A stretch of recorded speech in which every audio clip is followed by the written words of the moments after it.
നബി സല്ലല്ലാഹു അലൈഹി വസല്ലം ഒരു ഹദീസിൽ ചൊന്ന അഫ്ളലു സദഖ, ഏറ്റവും ശ്രേഷ്ഠമായ സദഖ സഖിയുൽ മാ, ആൾമാർക്ക് തണ്ണി കുടിപ്പാട്ടുന്നതായിട്ടിക്കര് അല്ലെങ്കിൽ തണ്ണി കുടിപ്പാട്ടുന്നതായിട്ടിക്കര് ഏറ്റവും വലിയ സദഖ ചൊന്ത് നബി സല്ലല്ലാഹു അലൈഹി വസല്ലം ചൊന്ത്. ഉടല്ല നിങ്ങൾ പള്ളിയിൽ കണ്ടിട്ടിക്കുവാർ ഈ ചൂടുற ടൈമിലല്ല, ഞങ്ങൾ ഏത് സന്ദർഭത്തിലും ഞങ്ങൾ പള്ളിക്ക് പോയെങ്കിലും പള്ളിയിൽ എന്തിരിക്കര് തണ്ണിക്കർ. സുബ്ഹാനല്ലാഹ്, അത് എന്തുകൊണ്ട് അത് അത്രയും ശ്രേഷ്ഠമായ സ്വതക്കൈട്ടിക്കർ.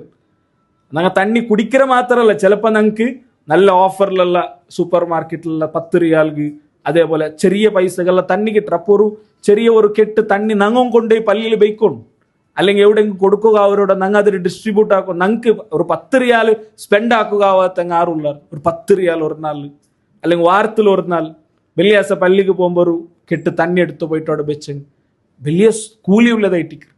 മാത്രം ഇവിടെ ഈ ഹദീസിൽ ചൊന്നത് ഇത് മരിച്ചിൽ പിന്നെ കൂലി കിട്ടുക അഥവാ ജാരിയായിട്ട് കിട്ടുക. അതെങ്ങനെ, അത് കിണ പോലെ അല്ലെങ്കിൽ ബോർവെൽ പോലെ ഉള്ളതല്ല. ഞങ്ങൾ മരിച്ചെങ്കും അതിനെ യൂസ് ആക്കിற ആൾമാരിക്കാർ. നബി സല്ലല്ലാഹു അലൈഹി വസല്ലമരെ വിഷയത്തിൽ അത് നബിതങ്ങ സ്വഹാബിരങ്ങളിട്ട് പ്രത്യേകമായി ചൊന്നൊരു സ്വഹാബിര ഉമ്മ മരിച്ച സന്ദർഭത്തിൽ ನಾನು ನನ್ನ ಉಮ್ಮಗೆ ಎಂದ್ರ ಸದಕ ಹಾಕೊಡು കേട്ടപ്പോൾ നബി സല്ലല്ലാഹു അലൈഹി വസല്ലമ പ്രത്യേകമായിട്ട് ചൊന്നൊരു ഒരു കെന വിളിച്ചിട്ട് നിങ്ങൾ കൊടുക്കണം. ഉസ്മാൻ റളിയല്ലാഹു അൻഹു വിഷയത്തിൽ മുന്നുള്ള ഒരു ക്ലാസ്സിൽ ഞാൻ അവിടെ ചൊന്തിന്. ഉസ്മാൻ റളിയല്ലാഹു അൻഹു അണ്ട് ഒരു റൂം അത് എടുത്തിട്ട് സദക്ക ആക്കിയത് ഇണ്ടും അത്